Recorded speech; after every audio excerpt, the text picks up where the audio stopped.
अवघ्या राज्याचं लक्ष लागलेल्या सांगली लोकसभा मतदारसंघातील लढतीकडे सगळ्या राज्याचं लक्ष लागलेले अशा वेळेला संजय काका पाटील विरुद्ध विशाल पाटील असा दुरंगी सामना इथे रंगेल अशी चिन्ह स्थानिक बोलून दाखवत आहेत। खरं तर हा तिरंगी सामना मानला जात होता, पण खरी लढत ही विशाल पाटील विरुद्ध संजय काका पाटील असेल। तुम्ही या मतदारसंघातून काँग्रेसकडून उमेदवारी मिळवण्यासाठी प्रयत्न केले। खरं तर काँग्रेसचा हा बालेकिल्ला एकेकाळी तुमच्या आजोबांनी म्हणजे वसंतदादांनी हा सगळा मतदारसंघ आपल्या ताब्यात ठेवला होता। हा पूर्ण जिल्हा वसंतदादांना मानणारा आहे। अशा वेळेला काँग्रेसकडे हा मतदारसंघ येणं अपेक्षित असताना तो मिळालेला नाहीये।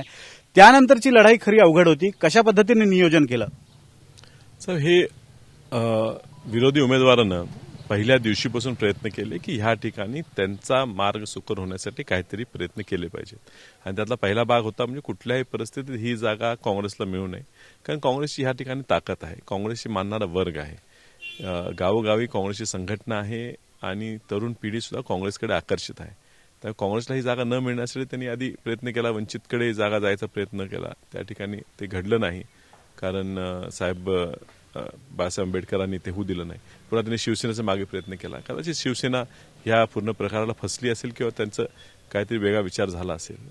तर तिथून अडचणी ह्या आजपर्यंत सुरूच आहेत। आज काल सुद्धा मोठ्या प्रमाणात यंत्रणेचा वापर केला गेला, पैशाचा वापर करून, पोलिसांची यंत्रणा वापरून अशी तक्रारी आमच्याकडे आलेत। पैसे वाटायचा प्रयत्न केला गेला, लोकांना विकत घ्यायचा प्रयत्न केला गेला, जाणून बुजून वेगवेगळे आता प्रचार यंत्रणा संपल्यावर कालचा दिवस प्रचाराचा नव्हता तरी प्रचार केला गेला, जाणून बुजून व्हिडिओज अपलोड केल्या गेल्या, असे वेगवेगळे घाणेरडे प्रकार ह्या लोकांनी केलेले आहेत। कोण करते हे सगळं? ते स्वाभाविक आहे साहेब, म्हणजे आता जो विद्यमान खासदार आहेत त्यांची टीम हे सह करते, कारण त्यांना त्यांच्या पायाखालची वाळू घसरलेली आहे आणि त्यामुळे वेगळे वेगळे खोटे आरोप करून बदनामी करायचा प्रयत्न करून काहीतरी करून ही सीट काढायची, ह्या वसंतदादा घराला इथून संपवायचं, काँग्रेस पक्षाला इथून संपवायचं, ह्यासाठी हा प्रयत्न चाललेला आहे। पण मतदार खूप हुशार आहे आणि त्यामुळे असं काय घडेल असं मला वाटत नाही। पण तुम्ही म्हणताय भाजपचे हे प्रयत्न आहेत, पण असंही म्हटलं जाते महाविकास आघाडीतून सुद्धा अशाच पद्धतीचे प्रयत्न होत आहेत तुम्हाला विजयाच्या जवळ न जाण्यासाठी।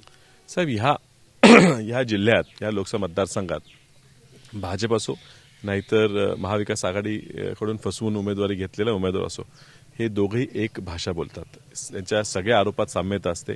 आश्चर्य वाटते की महाराष्ट्रभर महाविकास आघाडी विरुद्ध महायुती ही लढाई चालू आहे, इथं मात्र ही दोन्हीही एका भाषेत बोलतात, दोघंही एकामेकाविरुद्ध एक शब्द सुद्धा काढत नाहीत, दोघंही पहिल्या दिवशीपासून फक्त विशाल पाटला विरोधातच बोलतात। इथंच आपला विजय झाला होता। काल त्यांच्या ह्या ज्या केविळवाण्या प्रयत्न आहे, शेवटचा एक काहीतरी लास्ट चान्स मारूया, प्रयत्न करूया, तोही फेल गेलेला आहे। त्यामुळे ही दोघं एका नाण्याची दोन बाजू आहेत, ती जनता ओळखते। महाविकास आघाडीची जी सभा झाली होती यात स्वतः विश्वजित कदम यांनी सुद्धा एक प्रकारे नाराजी व्यक्त केली होती, अप्रत्यक्ष का होईना।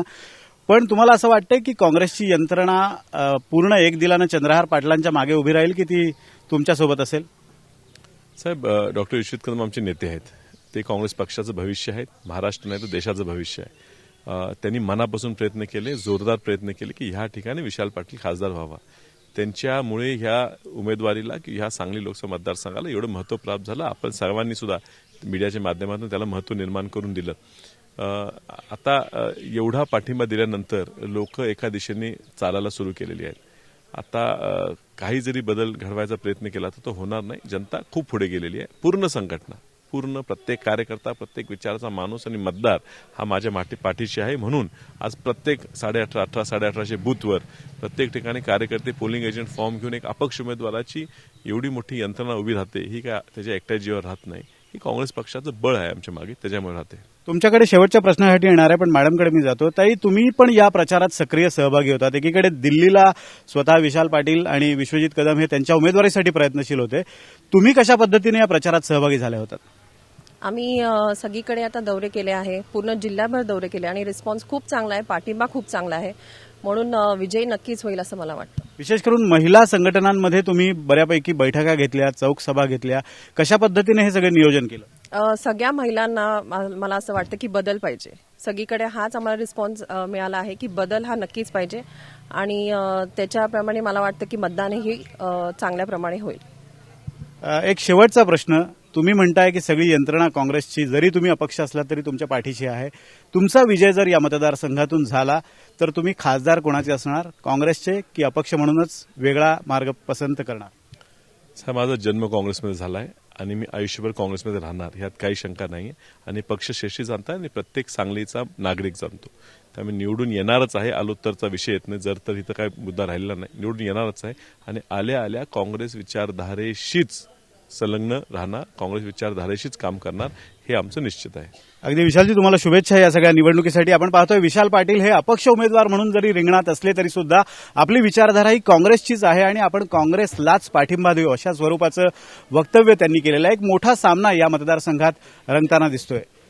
कॅमेरामन प्रतीकसह विनोद तळेकर, NDTV मराठी, सांगली.